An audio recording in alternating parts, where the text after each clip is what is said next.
বাসায় যদি নিজের হাতে পারফেক্টভাবে তৈরি করতে পারেন তাহলে কেন শুধু রেস্টুরেন্ট থেকে কিনে এনে খাবেন।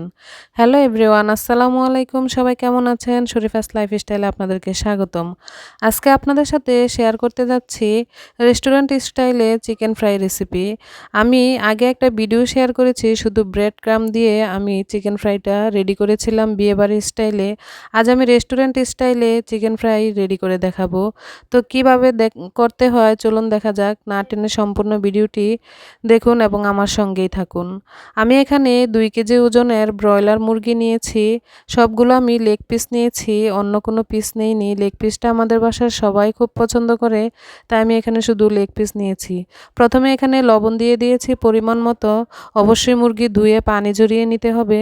তারপর দিয়ে দিয়েছি গরম মশলা গুঁড়া 2 চা চামচ, তারপর দিয়েছি আদার গুঁড়া 2 চা চামচ, রসুনের গুঁড়া 2 চা চামচ, ধনিয়া গুঁড়া 2 চা চামচ, দিয়েছি মরিচের গুঁড়া, স্বাদমতো লবণ দিয়েছি, টেস্টি সল্ট দিয়েছি। এখন এখানে কয়েক টুকরা লেবুর রস দিয়ে দিচ্ছি। এখানে আমি ছোট ছোট 2টি লেবু ব্যবহার করেছি। তো সব কিছু দেয়া হয়ে গেলে এখন হাতের সাহায্যে ভালো করে মাংসটা মেরিনেট করে নিতে হবে। তো মাংসটা মেরিনেট করা হয়ে গেলে আমি আধা ঘন্টা রেখে দিব। আধা ঘন্টা রেস্টে রাখার পরে মাংসটা আমার সম্পূর্ণভাবে মেরিনেট কমপ্লিট হয়ে যাবে। তো এখন এ পর্যায়ে এখানে আমি নিয়ে নিচ্ছি একটি খালি প্লেট। এখন ময়দা নিব 3 কাপ পরিমাণ। 3 কাপ পরিমাণ ময়দা নেওয়া হয়ে গেলে স্বাদমতো এখানে লবণ দিয়ে দিচ্ছি। তারপর দিয়ে দিচ্ছি 1 চা চামচ পরিমাণ মরিচের গুঁড়া। 1 চা চামচ পরিমাণ দিয়ে দিচ্ছি সাদা গোলমরিচের গুঁড়া। চাইলে আপনারা এলাচ গুঁড়াও ব্যবহার করতে পারেন। এ পর্যায়ে সবগুলো আমি একসাথে মিক্সড করে নিব। মরিচের গুঁড়াটা যার যার পছন্দ অনুযায়ী নেবেন। এ পর্যায়ে এখানে আমি নিয়ে নিচ্ছি 2টি নরমাল টেম্পারেচারের ডিম। অবশ্যই নরমাল টেম্পারেচারে নিতে হবে। সামান্য লবণ দিয়ে ডিমটা ফেটিয়ে নিচ্ছি। ডিম ফেটানো হয়ে গেলে এখানে আমি যে মুরগিটা রেখে দিয়েছিলাম সেটা একটু ডুবিয়ে নিব ডিমের মধ্যে। ডুবানো হয়ে গেলে তারপরে এখানে আমি ময়দার ভিতরে দিয়ে দিচ্ছি।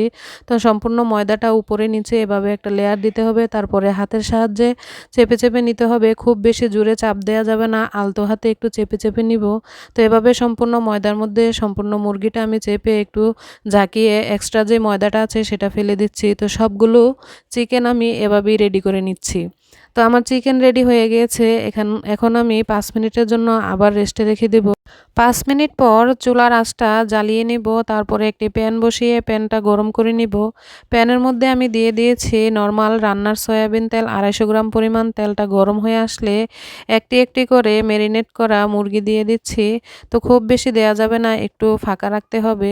মুরগিটা দেয়া হয়ে গেলে কিছুক্ষণ পর আমি একটু উল্টে দিচ্ছি। চুলার আঁচটাও অবশ্যই মিডিয়াম হিটে রাখতে হবে, খুব বেশি হিট দেয়া যাবে না, তাহলে উপর থেকে পুড়ে যাবে, ভিতর থেকে কাঁচা রয়ে যাবে। তো এভাবে করে আমার প্রায় আধা ঘন্টারও একটু বেশি সময় লেগেছে। এখন ফ্রাইটা সম্পূর্ণরূপে রেডি হয়ে গিয়েছে। তো আমি একটি একটি করে এভাবে তুলে নিচ্ছি। আমার সবগুলো ফ্রাই কমপ্লিট হয়ে গিয়েছে। দেখতে পাচ্ছেন কত সুন্দর লাগছে, খেতে অনেক টেস্ট হয়েছে, বাসার সবাই পছন্দ করছে। তো আপনাদের কাছে ভিডিওটি কেমন লেগেছে জানাবেন। কে কোথা থেকে দেখছেন অবশ্যই কমেন্টসে জানাতে ভুলবেন না।